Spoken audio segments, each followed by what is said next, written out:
오늘 우리에게 주시는 하나님의 말씀 신명기서 1장 5절에서 18절까지 함께 봉독합니다. 모세가 요단 저쪽 모압 땅에서 이 율법을 설명하기 시작하였더라. 일렀을 우리 하나님 여호와께서 호렙산에서 우리에게 말씀하여 이르시기를 너희가 이 산에 거주한 지 오래니 방향을 돌려 행진하여 아모리 족속의 산지로 가고 그 근방 곳곳으로 가고 아라바와 산지와 평지와 네겝과 해변과 가나안 족속의 땅과 레바논과 큰 강 유브라데까지 가라.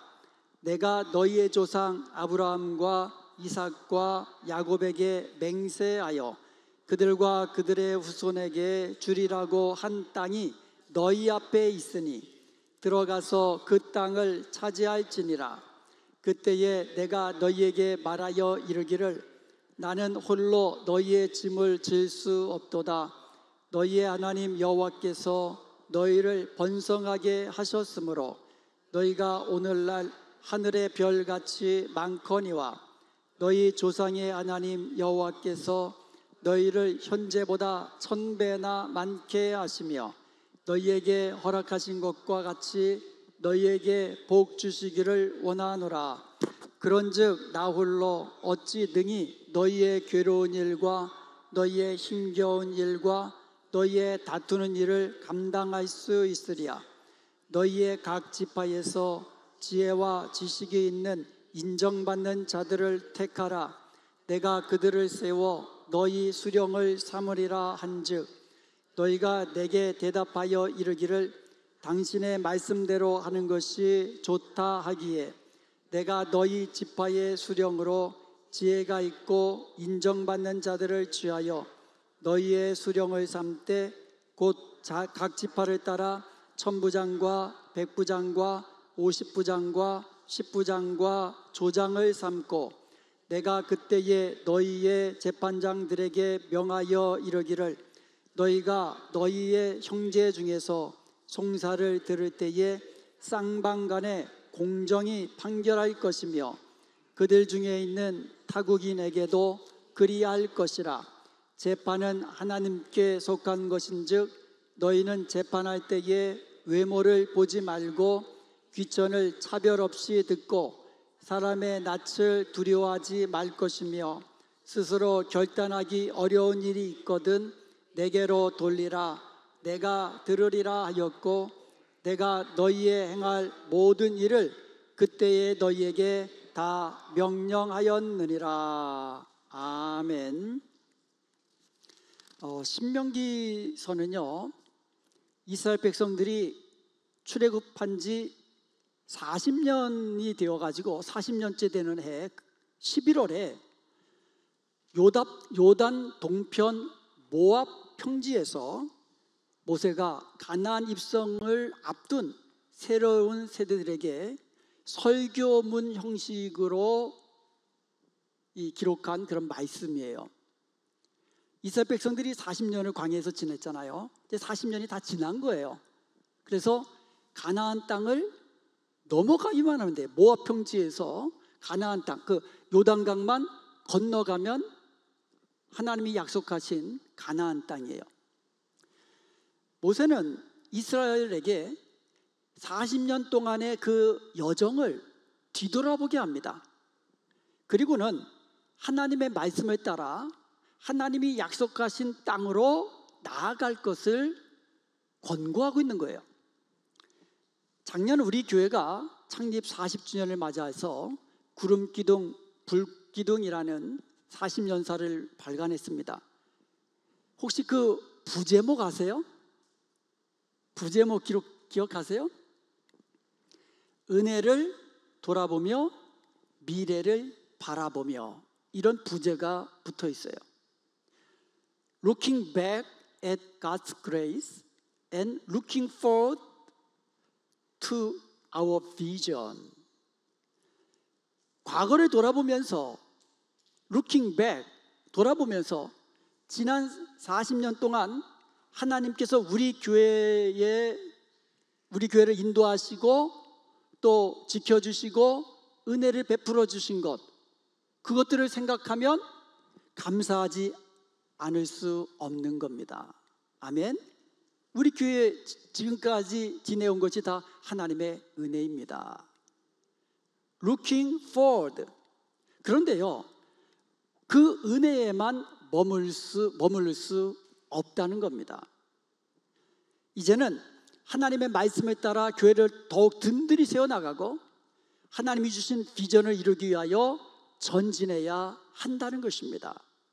하나님은 이 일을 일꾼을 세워서 일꾼들을 통해서 이루어 주시는 것입니다. 따라서 오늘 본문 말씀을 통하여 교회 공동체의 일꾼은 어떤 모습이어야 되는지 하나님께서 우리에게 주신 말씀의 은혜를 나누기를 원합니다. 첫째로, 교회 공동체를 세우는 일꾼은 하나님의 말씀을 따라 순종하는 순종의 사람이어야만 합니다. 한번 따라해 봅시다. 순종의 사람. 순종의 사람이어야 돼요. 모세는 오늘 본문 6절에서 이렇게 말합니다. 우리 하나님 여호와께서 호렙산에서 우리에게 말씀하여 이르시기를 너희가 이 산에서 거한 지 오래니. 호렙산에서 말씀하셨다고 그랬는데 호렙산은 신의 산입니다. 이 신의 산은요, 하나님께서 이스라엘 백성들과 언약을 맺으시고 거기서 십계명과 율례들을 주시고 또 성막에 관한 말씀을 하신 거룩한 산입니다. 이스라엘은요, 신의 산에서 율법을 받은 후에도 오랫동안 그곳에 머물러 있었습니다. 그렇게 상당한 시간이 지났을 때에 하나님께서 말씀하신 거예요. 7절입니다. 방향을 돌려 행진하여. 방향을 돌려 행진하라는 겁니다. 여러분, 신의 산은 최종 목적지가 아니었습니다. 신의 산은 잠시 들른 곳이에요. 중간에. 거기서 하나님이 십계명도 주시고 또 여러 가지 율법의 말씀도 주시고 성막에 관한 말씀도 주시고 가장 중요한 것은 거기서 또 하나님이 이스라엘과 언약을 체결하셨습니다. 그렇지만 거기는 약속하신 땅으로 나아가기 위한 중간 지점이었다는 거예요. 그래서 하나님은 모세를 통해 명하십니다. 이제 방향을 돌려 행진하라. 내가 너희에게 주리라고 약속한 땅으로 나아가라 라고 말씀하신 거예요. 이 말씀은 단지 위치 이동을 말씀하신 게 아니에요. 하나님이 말씀하신 그 말씀을 따라 순종함으로 나아가라는 순종의 명령이었습니다. 그리고 하나님은요, 이스라엘 백성들이 나아갈 곳, 즉 그들이 기업으로 얻게 될 약속의 땅에 대한 그 지경을 자세하게 설명해 주셨어요. 신명기 1장 7절을 다시 봅니다. 방향을 돌려 행진하여. 어디로 행진하라고요? 아모리 족속의 산지로 가고 그 근방 곳곳으로 가고 아라바와 산지와 평지와 네겝과 해변과 가나안 족속의 땅과 레바논과 큰 강 유브라데까지 가라. 아주 그냥 여러 가지를 말씀하셨는데 머리에 잘 안 들어오잖아요. 그래서 지도를 보면 머리에 확 들어옵니다. 그래서 지도를 한번 보시겠습니다. 저 지도를 보면 동서남북의 경계 지역을 분명히 말씀해 주셨어요. 서쪽으로는요, 지중해가 있어요. 그러니까 지중해까지, 해변 지역까지, 지중해 연안 끝이니까. 그런데 동쪽으로는요, 아모리 족속이 나옵니다. 요단 동편으로. 그리고 멀리 그 사막을 다 건너가면 뭐가 나와요? 유프라테스 강, 큰 강 유프라테스가 나오는 거예요. 자, 그러면 남쪽으로는 네겝이라는 것은 이제 남방, 그 이스라엘 지역의 가나안 지역의 맨 남방 그 사막지대를 말하는 거거든요. 네겝 지역, 그리고 아라바 광야, 그리고 평지. 그러니까 남쪽으로는 더 이상 내려갈 데도 없어요. 끝이에요. 저기를 넘어가면은 이집트가 시작되니까. 남쪽의 끝이 경계를 정해졌고요.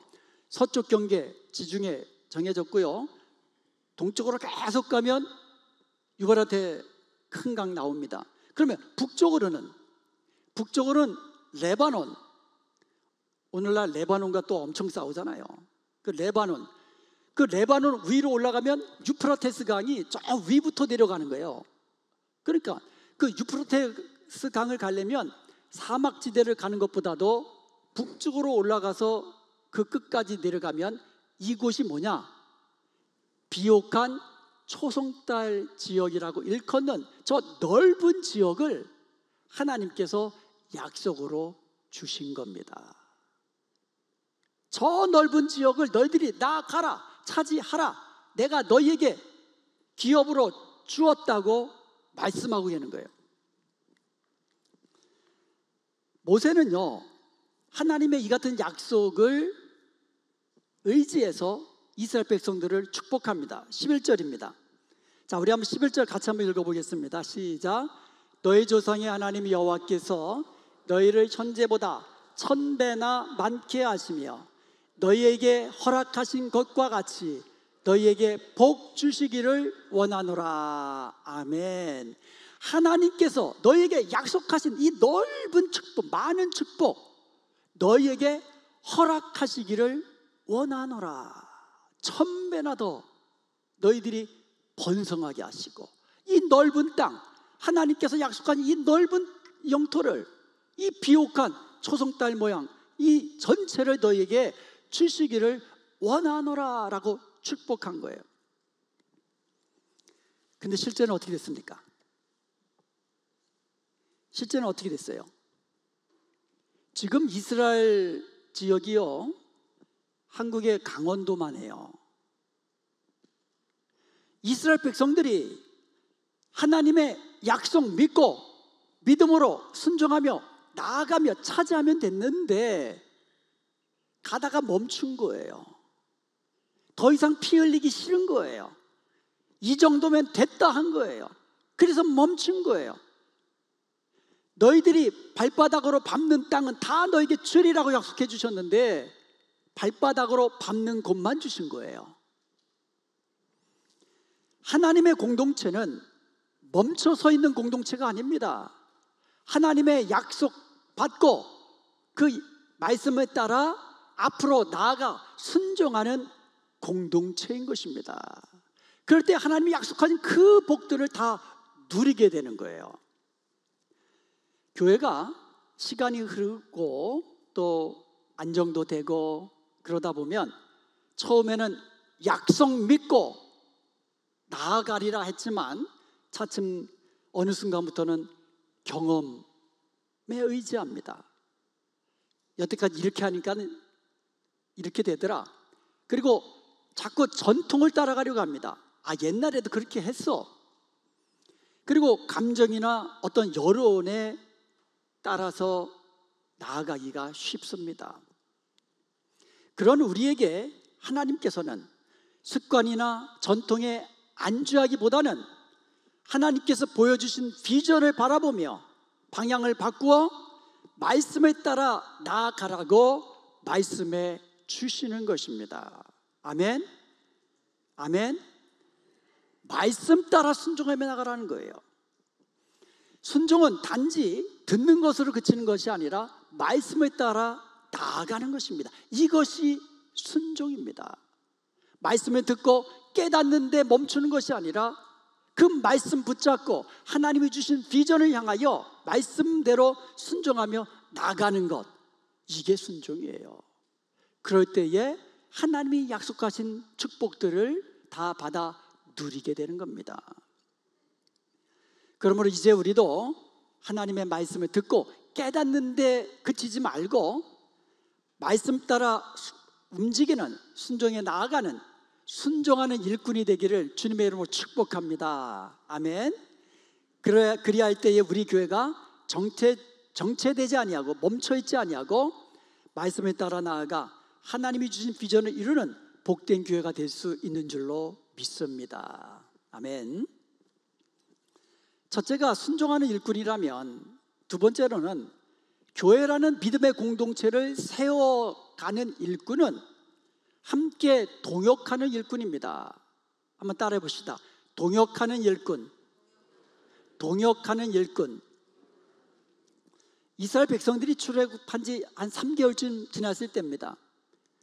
광야에 있는 이스라엘 백성들의 수가 많고, 그 많은 사람들이 살다 같이 부딪히면서 살다 보니까 민원은 또 얼마나 많겠어요.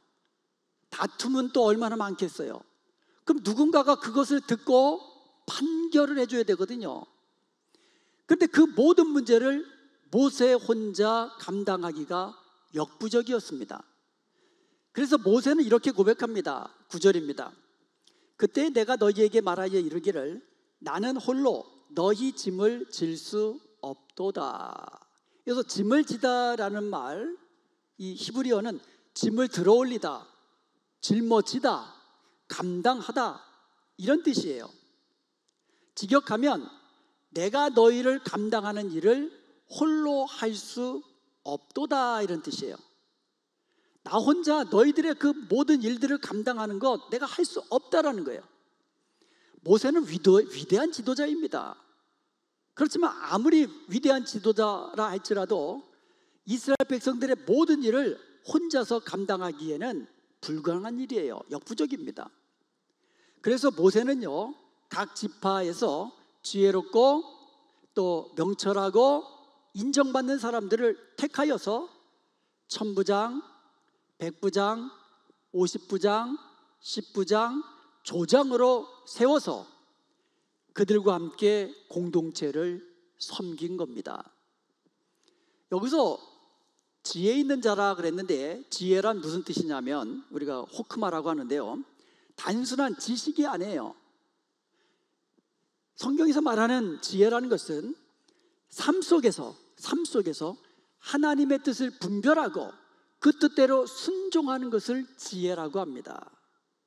내가 하나님 말씀 읽고 이게 이런 뜻이구나, 이게 지혜 아니에요. 내 삶 속에서 실제 말씀대로 적용해 나가는 것이 지혜로운 사람의 모습이라는 겁니다. 하나님이 사랑해라 그랬으면, 하나님이 우리를 사랑하신 것처럼 사랑하라 그러셨으면 그 뜻을 깨닫고 삶 속에서, 관계 속에서 실제로 사랑하는 것이 지혜라는 거예요. 그게 지혜라는 겁니다. 그게 지혜자고, 그게 하나님이 약속하신 복을 누리는 지혜자의 모습인 것입니다. 그래서 지도자는요, 지혜로워야 돼요. 내 마음대로, 내 생각대로, 내 주장대로, 내 경험대로, 이게 지혜가 아니에요. 지도자는 지혜로워야 되고 또 지혜로운 자를 일꾼으로 세워야 하는 거예요. 교회도 마찬가지입니다. 목회자 한 사람의 힘으로 이 교회를 세워갈 수 없습니다. 내가 다 해야지 라고 그렇게 하는 것은 공동체를 절대로 세울 수 없어요. 내가 다 해야지 그러면 나도 피곤해지고 공동체도 피곤해지는 거예요. 하나님이 주신 다양한 직분이 있고요, 은사를 가진 사람들이 있습니다. 그들이 함께 동역할 때에 주님의 몸된 교회는 든든히 세워지고 건강하게 성장하게 되는 것입니다. 이게 동역이 얼마나 중요한지 몰라요. 그러므로 교회를 섬기는 일꾼들은요, 내가 혼자 다 해야지, 내가 다 할 수 있어, 이런 것보다도 함께 동역하는 것이 중요하다는 거예요. 그래서 목사들은 또 우리 장로님들과 함께 동역하고, 또 장로님들도 우리 권사님들과 또 집사님들과 함께 동역하고, 또 집사님들은 여러 성도님들과 함께 동역할 때에 우리 교회는 든든히 세워지고 건강하게 성장하는 교회가 될 수 있는 줄로 믿습니다. 중요한 것은 서로 세워주고 서로 협력하는 일꾼이 있는 교회, 그런 교회가 건강한 교회입니다. 바울도 말했습니다. 고린도전서 3장 9절에 보면 우리는 하나님의 동역자요라고 말하고 있거든요. 오늘 우리는 교회를 함께 세워가는 동역자인 것을 기억하시길 바랍니다. 아멘. 우리 모두는 교회를 세워가는, 은혜와 평강교회라는 주님의 몸된 교회를 세워가는 동역자들이에요. 함께 일하는 성도들입니다. 그러므로 우리는 이 교회를 위하여, 교회를 세우기 위하여 부름받은 일꾼이라는 사실을 기억하고, 교회를 위하여, 하나님 나라를 위하여 함께 같은 비전을 품고 함께 순종해 나가는 복된 동역자가 되어야 될 것입니다. 교회는 혼자 애쓰는 교회가 아니라 함께 동역하고 함께 세워가는 믿음의 공동체가 될 때에 하나님이 기뻐하신 일들을 다 감당할 수 있는 것입니다. 하나님께서 아무리 비전을 크게 주시고 아무리 넓은 지경을 주셨다 할지라도, 아무리 큰 복을 약속해 주신다 할지라도 혼자 그것을 감당할 수 있는 것이 아니라 함께 감당하는 것이고, 또 함께 감당할 때에 하나님께서 주신 사명을 힘있게 감당할 수 있는 줄로 믿습니다. 아멘. 자, 첫 번째로 순종하는 일꾼이라고 했고, 두 번째는 동역하는 일꾼이라고 했습니다. 세 번째는 교회라는 믿음의 공동체를 세우는 일꾼은 공정과 진실로 섬기는 일꾼입니다. 교회라는 믿음의 공동체를 세우는 일꾼은요, 공정해야 돼요. 그리고 진실해야 됩니다. 치우쳐서는 안 돼요. 모세가요, 이스라엘 백성들 가운데 또 지혜로운 자라, 명철한 자, 인정받는 자들을 세워가지고 천부장, 백부장 이런 식으로 그들에게 그 지도자로 그들을 세웁니다. 그리고 나서 그들에게 하나님을 경외함으로 공평하게 진실되게 재판하며 사명 감당할 것을 당부합니다. 송사를 들을 때에는 양방간에 공정히 판결하라. 이게 무슨 말입니까? 우리가 한 사람 말만 듣고 이래라 저래라 그냥 막 그러지 말라는 거예요. 결정하지 말라는 거예요. 한 사람 말만 듣고 양방간에 다 들으라는 거예요. 다 공정하게 공평하게 다 들어야 돼. 지도자는 다 들어야 되는 거예요. 한 사람 말만 듣고 한쪽 말만 듣고 치우쳐서는 안 된다는 거예요.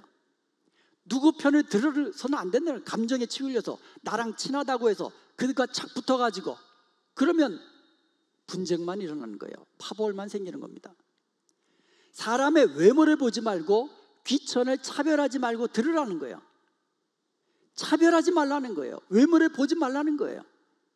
공정하게 공평하게 우리 모두는 하나님의 형상대로 지음받은 존귀한 자임을 기억하고 아주 공정하게 대하라는 거예요. 그리고 재판은 하나님께 속한 것이니 어떤 사람의 낯도 두려워하지 말라는 겁니다. 모든 것은 하나님의 결정이라는 거예요. 그러므로 지도자들은, 일꾼들은 하나님의 말씀을 듣고 묵상하고 하나님의 뜻을 분별하는 지혜가 있어야 되는 것이 바로 이 이유예요. 내 마음대로 판결할 것 같으면 지혜가 필요 없는 거예요. 하나님의 말씀을 듣고 분별하고, 그래서 하나님이 기뻐하시는 대로 재판을 해야 되기 때문에 지혜가 필요하다는 겁니다. 이것은 단순히 재판에 관한 원칙이 아닙니다. 공동체 전체를 세워가는 섬김의 원리입니다. 오늘날 교회 안에 친분에 따라 움직인다면 분파 생기는 거예요. 감정에 따라, 편의에 따라, 내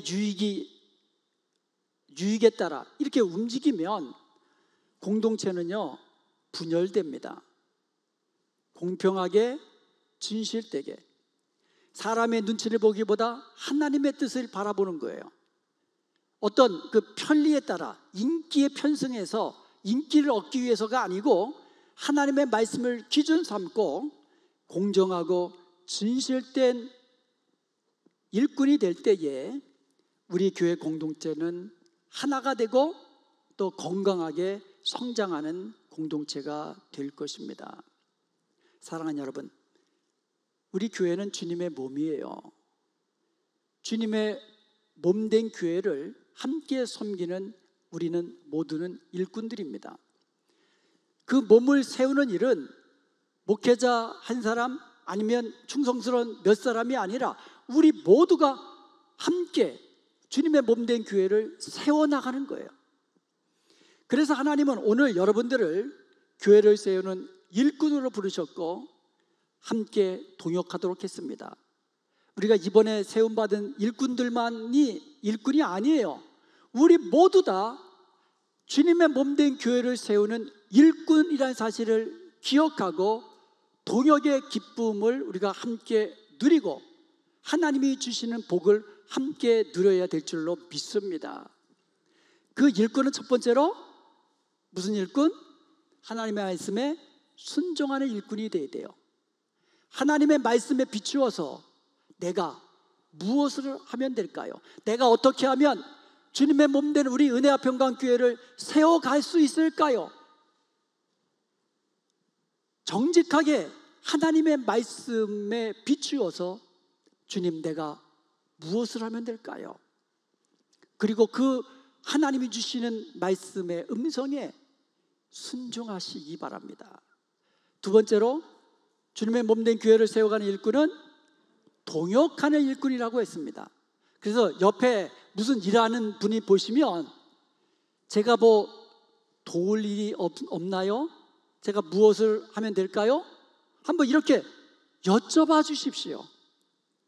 세 번째로 주님의 몸된 교회를 세우는 일꾼은 공정과 진실로 섬기는 일꾼입니다. 누군가의 말을 들을 때에 진실을 볼 수 있어야 돼요. 한쪽 편에 드는 것이 아니라 다 듣고, 그리고 하나님의 말씀이 또 하나님이 기뻐하시는 쪽으로 해결해 나가야 되는 거예요. 그래서 나누어지는 공동체가 아니라 성령 안에서, 말씀 안에서, 하나님의 사랑 안에서 하나된 공동체를 이루는 데에 쓰임받는 일꾼이 되어야만 합니다. 아멘. 그리하여서 우리 모두 주님의 몸된 교회에서 하나님의 비전을 따라 함께 동역하며 하나님이 주신 축복을 함께 누리는 복된 저와 여러분 되시기를 주님의 이름으로 축원드립니다.